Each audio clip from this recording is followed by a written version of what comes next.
कथा प्रारंभ होत है, सुनहु वीर हनुमान। आसन आए बिराजिए प्रभु, तेज पुंज बलवान सियावर। रामचंद्र जी की जय, पवन सुत हनुमान जी की जय। तब ब्राह्मण क्रोध सहित बोल उठे। उन्होंने कुछ भी विचार नहीं किया। अरे मूर्ख राजा, तू जाकर परिवार सहित राक्षस हो। छत्र बंधु ते विप्र बुलाई, घाल लिए सहित समुदाय। ईश्वर राखा धर्म हमारा, जय हंसते समेत परिवारा। रे नीच क्षत्रिय, तूने तो परिवार सहित ब्राह्मणों को बुलाकर उन्हें नष्ट करना चाहा था। ईश्वर ने हमारे धर्म की रक्षा की, अब तू परिवार सहित नष्ट होगा।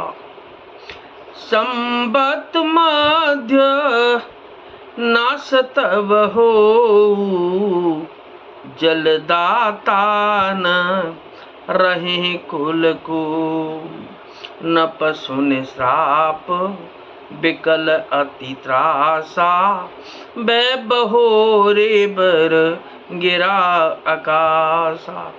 एक वर्ष के भीतर तेरा नाश हो जाए, तेरे कुल में कोई पानी देने वाला तक न रहेगा।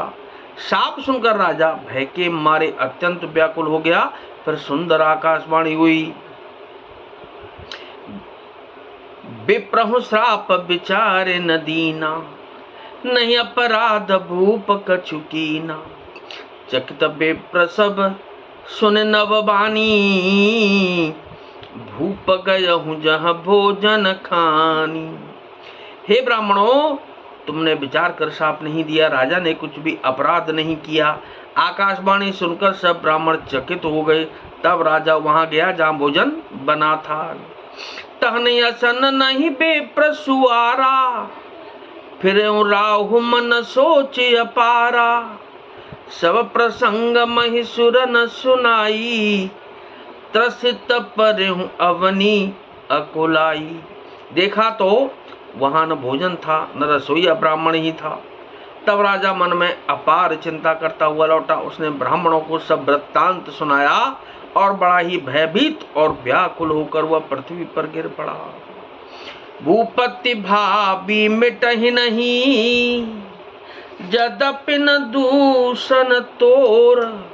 किए अन्यथा होहि नहीं, विप्र श्राप अति घोर सियावर। रामचंद्र जी की जय, पवन सुत हनुमान जी की जय। हे राजन, यद्यपि तुम्हारा दोष नहीं है तो भी होनहार नहीं मिटता। ब्राह्मणों का शाप बहुत ही भयानक होता है, यह किसी तरह भी टल नहीं सकता।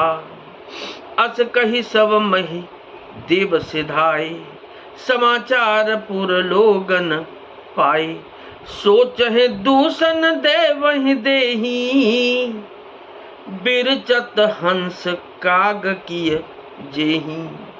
ऐसा कहकर सब ब्राह्मण चले गए। नगरवासियों ने जब यह समाचार पाया तो वे चिंता करने और विधाता को दोष देने लगे। जिसने हंस बनाते बनाते कौवा कर दिया, ऐसे पुण्यात्मा राजा को देवता बनाना चाहिए था, सो राक्षस बना दिया। उपरोहित ही भवन पहुंचाई, असुर तापस ही खबरे जनाई। तेहि खल जहाँ तहाँ पत्र पठाए, सज सज से न भूप सब धाये। पुरोहित को उसके घर पहुंचाकर असुर काल केतु ने कपटी तपस्वी को खबर दी। उस दुष्ट ने जहां तहां पत्र भेजे, जिसे सब बैरी राजा सेना सज सज कर चढ़ दौड़े।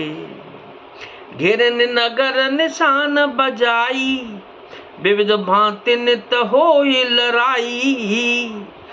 जूझे सकल सुभट करे करनी, बंधु समेत पर्युनप धरनी। और उन्होंने डंका बजाकर नगर को घेर लिया। नित्य प्रति अनेक प्रकार से लड़ाई होने लगी। प्रताप भानु के सब योद्धा शूरवीरों की करनी करके रण में जूझ मरे। राजा भी भाई सहित खेत रहा। सत्य केतु कुल को नहीं बाचा, विप्र श्राप किम हो ही असांचा। रिपुजित सब नप नगर बसाई, निजपुर गवने जय जसु पाई। सत्य केतु के कुल में कोई नहीं बचा। ब्राह्मणों का शाप झूठा कैसे हो सकता था। शत्रु को जीतकर नगर को फिर से बसाकर सब राजा विजय और यश पाकर अपने अपने नगर को चले गए। भरद्वाज सुनो जाहि जब, हो ही विधाता बाम। धूरे मेरु सम जनक जम, ताहि ब्याल सम दाम। सियावर रामचंद्र जी की जय, पवन सुत हनुमान जी की जय। याज्ञवल्क्य जी कहते हैं कि हे भरद्वाज सुनो, विधाता जब जिसके विपरीत होते हैं तब उसके लिए धूल सुमेरु पर्वत के समान भारी और कुचल डालने वाली, पिता यम के समान काल रूप और रस्सी सांप के समान काट खाने वाली हो जाती है। कथा विसर्जन हो तो है और विदा हो हनुमान। राम लखन और जानकी सदा करें कल्याण। सियावर रामचंद्र जी की जय, पवन सुत हनुमान जी की जय।